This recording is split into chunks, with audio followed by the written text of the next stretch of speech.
வணக்கம். சாவித்திரி வீட்டு சமையலுக்கு உங்களை வரவேற்கிறேன். இப்போ அருமையான சுவையில் சிக்கன் மஞ்சூரியன் சுலபமாக எப்படி செய்யலாங்க பார்க்கலாங்க. இது ரொம்ப டேஸ்ட்டாக இருக்குங்க. இந்த மாதிரி முறையில் நம்ம சிக்கன் செய்து கொடுக்கும்போது சின்னவங்கலேருந்து பெரியவங்க வரைக்கும் விரும்பி சாப்பிடுவாங்க.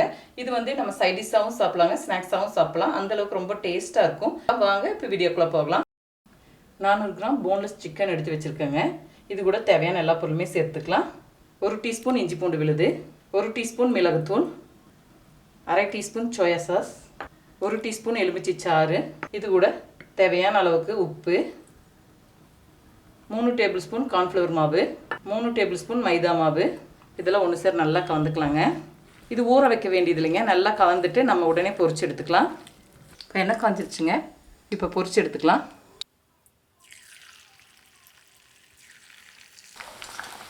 திருப்பி போட்டுக்கலாங்க.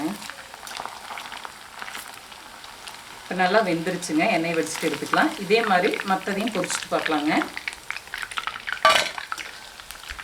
இப்போ மஞ்சூரியனுக்கு 2 டேபிள் ஸ்பூன் எண்ணெய் விட்டுருக்கேங்க. இது கூட 10 பூண்டு பல் பொடியாக நறுக்கி வச்சுருக்கேன். இது பெரிய பல் பூண்டுனால 10 எடுத்துருக்கேங்க. உங்களுக்கு தேவையான அளவுக்கு பூண்டு பல் சேர்த்துக்கலாம். இப்போ பூண்டு பல் நல்லா லேசாக செவந்து வர அளவுக்கு வதக்கி விட்டுக்கலாம். இது கூடவே க்யூப் டைப்பில் நறுக்கி வச்சுருக்கிற வெங்காயத்தை சேர்த்து வதக்கி விட்டுக்கலாங்க. இப்போ வெங்காயம் ஓரளவுக்கு வதங்கிடுச்சு. இது கூடவே க்யூப் டைப்பில் நறுக்கி வச்சுருக்கிற குடமிளகாய் சேர்த்து வதக்கி விட்டுக்கலாங்க.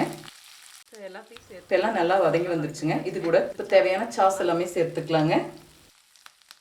1 tablespoon red chilli sauce, 1 teaspoon soya sauce, நான் டார்க் சோயா சாஸ் எடுத்துருக்கேங்க, 3 டேபிள் ஸ்பூன் டொமேட்டோ சாஸ்.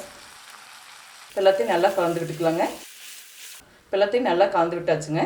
இது கூட கொஞ்சமாக கரம் மசாலா 1 டீஸ்பூன் எடுத்துருக்கேன். இதையும் சேர்த்துக்கலாம். எல்லாத்தையும் ஒன்று சேர நல்லா கலந்தாச்சுங்க. இதில் கொஞ்சம் திக்னஸ்க்கு வேண்டி சோள மாவு 1 டீஸ்பூன் எடுத்துருக்குங்க. இதில் தண்ணியில் கரைச்சி வச்சுருக்கேன். இதை நம்ம நல்லா கலந்துக்கலாம். கொஞ்சம் வெந்து வரட்டுங்க. இது கூட தேவையான அளவுக்கு உப்பு சேர்த்துக்கலாம். சாஸ்லேயே கொஞ்சம் உப்பு இருக்குங்க. பத்தலைன்னா தேவையான அளவுக்கு கொஞ்சமாக உப்பு சேர்த்துக்கலாம். இப்போ கார்ன்ஃப்ளவர் நல்லா வெந்துருச்சுங்க. இது கூட பொரிச்சு வச்சுருக்கிற சிக்கனை சேர்த்து நல்லா கலந்து விட்டுக்கலாம். ஒரு 2 நிமிஷம் நல்லா லோ ஃப்ளேம்லேயே வெந்து வரட்டுங்க. இந்த சாஸ் எல்லாமே அந்த சிக்கனில் பிடிக்கட்டும். கடைசியாக கொஞ்சம் பொடியாக நறுக்குனா மல்லித்தலை சேர்த்துக்கலாங்க. இப்போ தயாராகிடுச்சு, இறக்கி வச்சுக்கலாம்.